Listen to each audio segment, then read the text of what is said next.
Hai guys, balik lagi sama aku di sini. Di video kali ini aku mau sharing-sharing lagi seputar pinjol dan galbay ya ke kalian.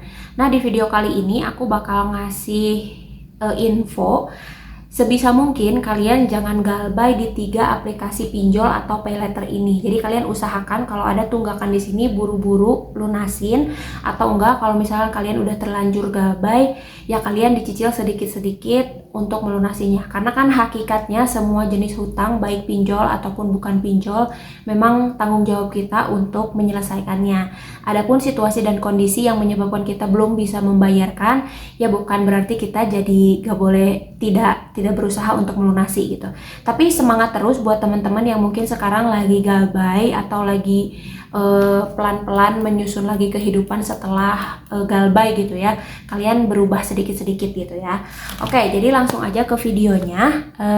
Jangan lupa komen, like, dan subscribe. Sebenarnya masalah piutang itu kan sudah diatur di pasal 1754 KUH Perdata gitu ya. Jadi tidak ada hukum pidananya untuk piutang. Jadi menurut aku kalau yang galbay-galbay itu ya kita cuma kena sanksi beberapa sanksi dari si pemilik yang ngasih minjem ke kita gitu ya. Dalam hal ini tuh pinjol gitu ya, si pinjol ke kita. Jadi resiko apa sih yang bakal kita dapatkan ketika kita galbay? Jadi yang pertama itu kita bakal kena denda dan bunga jauh lebih besar dari yang kita pinjam sebelumnya gitu ya.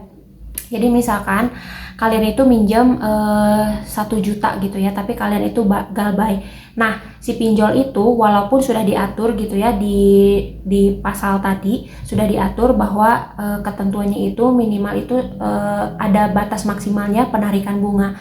Tetapi pinjol itu biasanya dihitung bunga per hari, kayak misalkan di 0,1% per hari. Jadi kalau misalkan kalian itu nunggaknya itu 1 juta, nah bunganya itu dihitung per hari sampai 90 hari dikali 0,1% dari dana yang kalian pinjam. Jadi kurang lebih kayak 90 ribuan gitu ya, 90 ribuan. Nah tapi kan itu misal, nah kebanyakan pinjol bunganya enggak 0,1% per hari gitu ya. Jadi tergantung aplikasinya yang kalian pinjemin.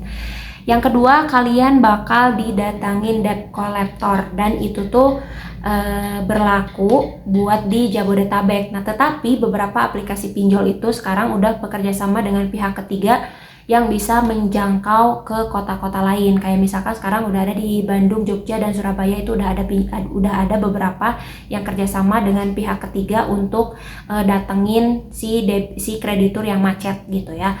Jadi ya itu mah resiko yang biasa, cuman kalau mereka sesuai dengan prosedur ya mereka nggak boleh ngapa-ngapain si peminjam yang nunggak tadi itu, nggak boleh gitu ya kalau sesuai prosedur.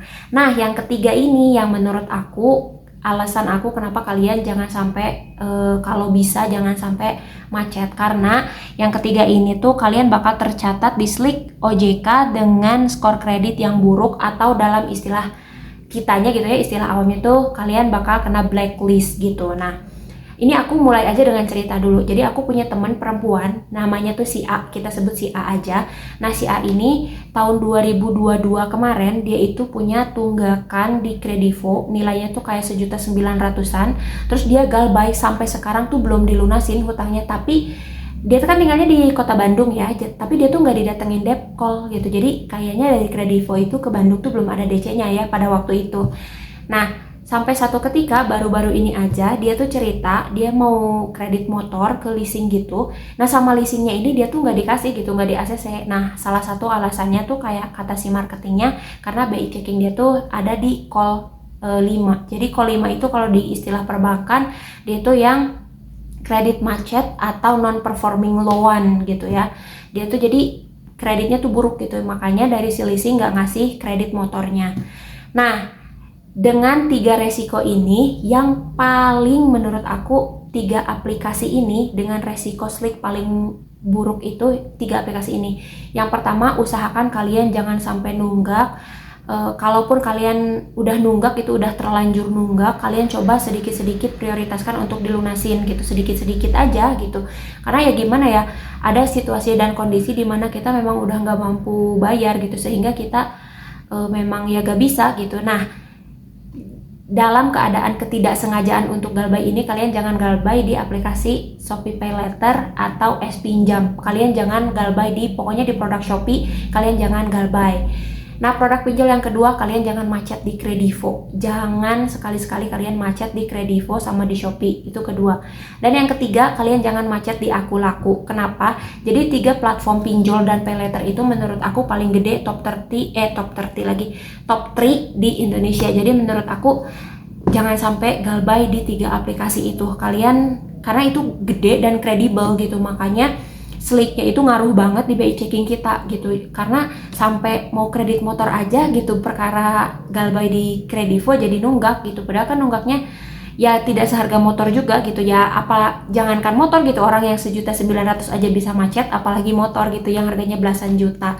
Mungkin asumsi berpikirnya seperti itu. Nah, makanya menurut aku kalian usahakan jangan sampai galbay di 3 aplikasi yang punya pengaruh gede di Slick BI checking kita gitu ya. Di Slick OJK-nya kita, di BI checking kita, kalian jangan sampai punya tunggakan di sini. Walaupun hakikatnya di pinjol apapun harusnya kalian jangan galbay, tapi kan ada term and condition gitu. Kayak kalian punya kondisi di mana kalian tuh gak bisa atau gak mampu bayar untuk si pinjol-pinjol ini. Tapi balik lagi ya, yang aku bilang tadi, kalau kalian udah terlanjur galbay, ayo kita tata hidup lagi, mulai lagi dari nol. Kalian ubah sedikit-sedikit gitu, jangan dinikmatin, jangan. Jadi kalian harus berubah gitu, sedikit-sedikit aja gitu. Jadi diprioritaskan dulu gitu. Oh, yang ini nih udah mulai bisa dicicil, yang ini udah mulai bisa dibayar.